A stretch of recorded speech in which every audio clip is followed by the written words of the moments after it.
নমস্কার, আমি আকাশ। আপনি আছেন টুডে স্পেশাল 24 ইউটিউব চ্যানেল। ইতিমধ্যেই বেরিয়ে আসলো আজকের বাছাই করা গুরুত্বপূর্ণ 10টি বড় খবর। প্রতিটি খবর আপনার জন্য অত্যন্ত গুরুত্বপূর্ণ।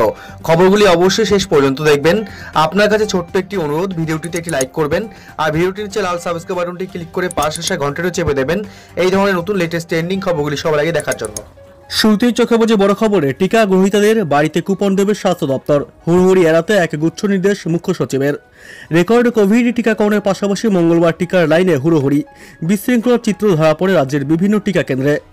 আগামী দিনে এই সমস্যা এড়াতে এবং সুষ্ঠুভাবে টিকাকরণ চালাতে বিভিন্ন জেলার জেলাশাসক, পুলিশ সুপার এবং স্বাস্থ্য কর্তাদের সঙ্গে ভিডিও কনফারেন্স নবান্ন থেকে করলেন রাজ্যের মুখ্য সচিব হরিকৃষ্ণ দ্বিবেদী।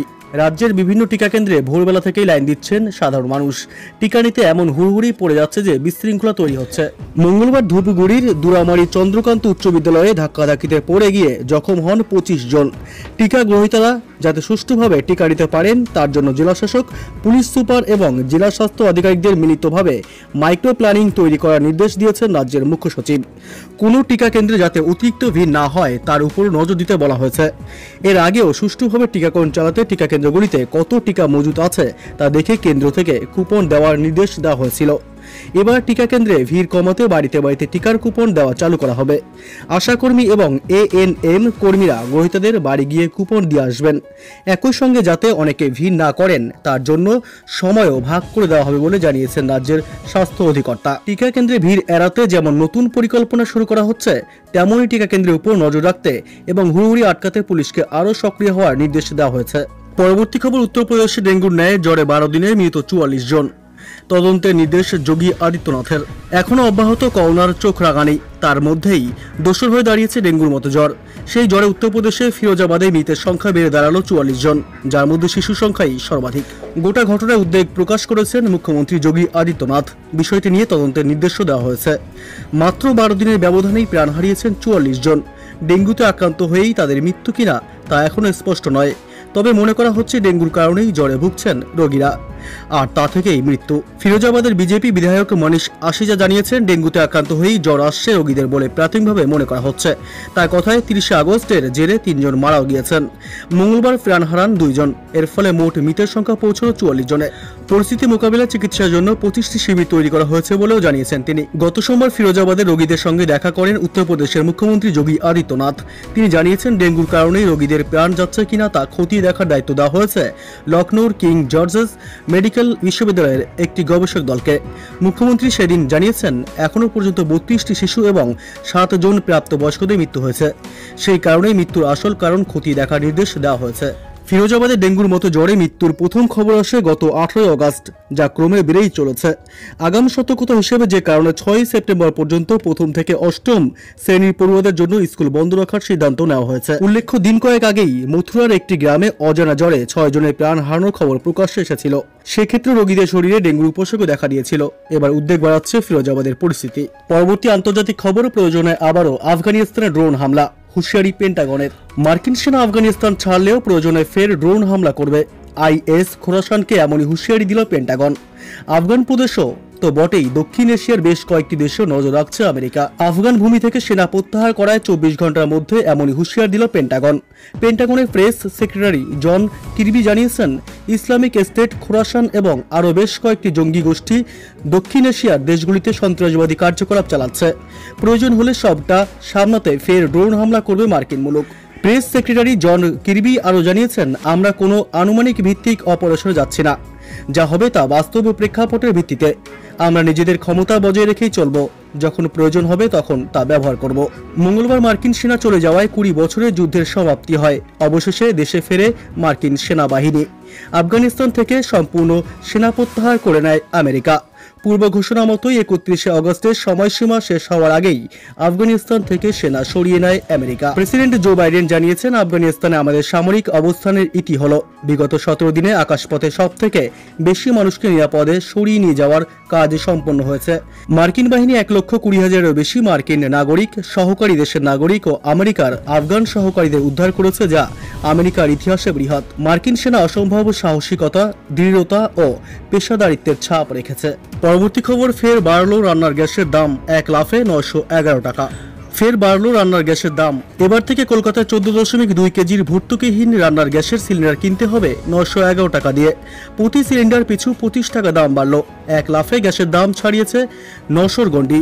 করোনা আবহে এমনিতেই দেশের অর্থনৈতিক অবস্থা ভালো নয়, তার মধ্যে আবারও রান্নার গ্যাসের দাম বাড়ল।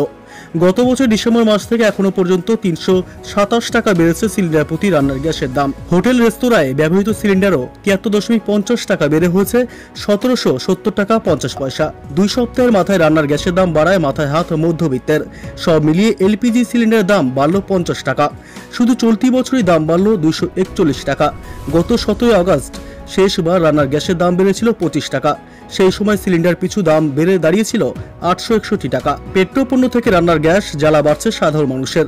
মাত্র 6 মাসেই ভর্তুকিহীন সিলিন্ডারের দাম বেড়েছে 141 টাকা। রাষ্ট্রায়ত্ত সংস্থাগুলির দাবি বিশ্ববাজারে গ্যাসের দাম বৃদ্ধি ও তার উৎপাদনের খরচ বেড়ে যাওয়াতেই এই মূল্য বৃদ্ধি। পরবর্তী খবর, ভুয়ো ভ্যাকসিন কাণ্ড সহ 6টি মামলায় শহর জুড়ে তল্লাশি অভিযান ইডির। ভুয়ো ভ্যাকসিন কাণ্ড সহ করোনাকালে বিভিন্ন কালোবাজারি মামলায় কলকাতায় তল্লাশি অভিযান শুরু করল ইডি। কয়েকটি দলে ভাগ হয়ে শহরের হালতু, চ্যাপেল রোড, আলিপুর শহর মোট 10টি জায়গায় ইতিমধ্যেই তল্লাশি অভিযান চালাচ্ছে গোয়েন্দা সংস্থা। মূলত ভুয়ো ভ্যাকসিন অর্থাৎ দেবাঞ্জন কাণ্ড, অক্সিজেন ও রেমডেসিভির কালোবাজারি কাণ্ডেই তদন্ত করা হচ্ছে। দেবাঞ্জন কাণ্ডে তদন্তে এটাই প্রথম তল্লাশি অভিযান বলে জানা গিয়েছে। মহিলা সিআরপিএফ দলকে সঙ্গে নিয়ে আলিপুরের আবাসনের তল্লাশি চালায় এনফোর্সমেন্ট ডিরেক্টরেটের দল। দেবাঞ্জন কাণ্ডের সূত্রপাত যে এলাকায় অর্থাৎ হালতুতেও একটি আবাসন ও অফিসে ইডির অভিযানে যায় কসবা থানার পুলিশ। 118/A শরৎ ঘোষ রোডে ভুয়ো ভ্যাকসিন কাণ্ডে মূলত অভিযুক্ত দেবাঞ্জন দেবের বাড়িতেও তল্লাশি অভিযান চালাচ্ছে ইডি। সূত্রের খবর, কোভিড কালে বিভিন্ন কালোবাজারি, আর্থিক তছরূপ ও ভুয়ো ওষুধের কারবারি মামলায় অভিযুক্তদের বিরুদ্ধে মোট 6টি কেস রুজু করেছে ইডি। এর মধ্যে সবচেয়ে গুরুত্বপূর্ণ কসবার ভুয়ো ভ্যাকসিন কাণ্ড। নিজেকে কর্পোরেশনের IAS অফিসার পরিচয় দিয়ে ভুয়ো টিকা ক্যাম্পের আয়োজন করে অভিযুক্ত দেবাঞ্জন দেব। কলকাতা পুলিশ ও রাজ্য পুলিশ তার বিরুদ্ধে একাধিক মামলা রুজু করে। বর্তমানে পুলিশের হেফাজতে রয়েছে সে।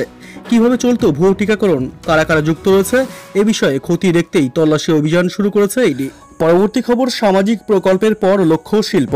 পানাগড়ে একগুচ্ছ ঘোষণা মুখ্যমন্ত্রী মমতা বন্দ্যোপাধ্যায়ের। সামাজিক প্রকল্পে ইতিমধ্যেই দেশের শীর্ষে বাংলা। এবার নজরে শিল্পায়ন। দুর্গাপুরে 400 কোটি টাকার পলিফিল্ম কারখানার শিলান্যাস করে জানালেন মুখ্যমন্ত্রী। এই কারখানায় কয়েকশো মানুষের কর্মসংস্থান হবে বলেও আশা প্রকাশ করেছেন মমতা বন্দ্যোপাধ্যায়। তাজপুর বন্দর ডেডিকেটেড ফ্রেট করিডর সহ একাধিক প্রকল্পের কথা ঘোষণা করেন তিনি। বেশ কয়েকটি প্রকল্পে ইতিমধ্যেই জমি দিয়ে দিয়েছে রাজ্য সরকার, বাকিগুলির কাজ চলছে বলেও জানিয়েছেন তিনি। শিল্পায়নে গুরুত্ব দিয়ে নতুন এম্পাওয়ারমেন্ট গ্রুপ তৈরির ঘোষণাও করেন মুখ্যমন্ত্রী মমতা বন্দ্যোপাধ্যায়। এই গ্রুপের প্রধান হবেন মমতা বন্দ্যোপাধ্যায় নিজে তাতে চেয়ারম্যান হিসেবে থাকবেন। পরবর্তী খবর, পঞ্চশীলে ফের ধাক্কা তালিবানের। মাসুদ বাহিনীর হাতে নিকেশ 350 জিহাদি। আফগানিস্তান জয় করেও স্বস্তি নেই তালিবানের। এখনও তাদের গলার কাটা হয়ে রয়েছে স্বাধীন পঞ্চশীল। মঙ্গলবার রাতে খাবাকে নর্দার্ন অ্যালায়েন্সের সঙ্গে লড়াইয়ে নিকেশ হয়েছে 350 জন তালিবান। সেই সঙ্গে 40 জন জিহাদিকেও বন্দী করেছে তারা। বুধবার একটি টুইটে এমনই দাবি করল মাসুদ বাহিনী। মার্কিন সেনা সরতে শুরু করার পরই দ্রুত আফগানিস্তান দখল করে তালিবান, কিন্তু মসনদে বসেও তাদের অধরা রয়ে গেছে পঞ্চশীল। দুর্গম এই পাহাড়ি উপত্যকা এখনও বশ্যতা স্বীকার করেনি তালিবানের কাছে। আহমেদ মাসুদের নেতৃত্বে লাগাতার লড়েই যাচ্ছে তারা। তালিবান জঙ্গিদের সঙ্গে তাদের সংঘর্ষে ফের একবার পর্যদুস্ত জিহাদিরা। অন্তত এমনটাই দাবি নর্দার্ন অ্যালায়েন্সের। বুধবার সকালে করা এক টুইটে খাবাকের কমান্ডার মুনিব আমির জানিয়েছেন, গতকাল রাতে তারা 350 তালিবানকে খতম করেছেন, সেই সঙ্গে 40 জনকে বন্দীও করেছেন। এর পাশাপাশি বেশ কিছু মার্কিন অস্ত্রশস্ত্র যানবাহনও তারা দখল করেছেন বলে দাবি আমিরের। সোমবার রাতে মার্কিন সেনার শেষ বিমান কাবুল ছাড়ে। এরপরই পঞ্চশীলে হামলা চালিয়েছিল তালিবান। তখনও তাদের বেশ কয়েকজন যোদ্ধার মৃত্যু হয়েছে বলে দাবি নর্দার্ন অ্যালায়েন্সের।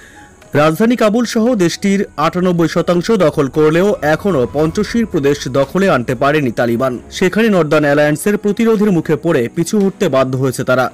আর তাই নতুন উদ্যমে পঞ্চশীল দখলে ডাক দিয়েছে জিহাদিরা। উপত্যকা দখল করতে নতুন করে আরও যোদ্ধা পাঠাচ্ছে তালিবানরা। তবে এখনও পর্যন্ত তালিবানরা যে সেভাবে সুবিধা করে উঠতে পারেনি তা স্পষ্ট। পঞ্চশীল চিরদিনই তালিবানদের শক্ত গাঁট হিসাবে থেকে গিয়েছে। এর আগে 96-এ যখন গোটা আফগানিস্তান প্রায় তালিবানদের দখলে, তখনও পঞ্চশীলে নিজেদের আধিপত্য ধরে রেখেছিল স্থানীয় নেতা তথা ভারতের বন্ধু আহমেদ শাহ মাসুদের বাহিনী। 2001 সালে আল কায়দা জঙ্গিদের হাতে খুন হতে হয় আহমেদ শাহ মাসুদকে, কিন্তু তারপরও পঞ্চশীর দখল করতে পারেনি তালিবানরা। উল্টে মার্কিন সেনার সঙ্গে হাত মিলিয়ে আফগানিস্তানকে তালিবান মুক্ত করার কাজে হাত লাগিয়েছিল আহমেদ শাহ মাসুদের ছেলে আহমেদ মাসুদের বাহিনী।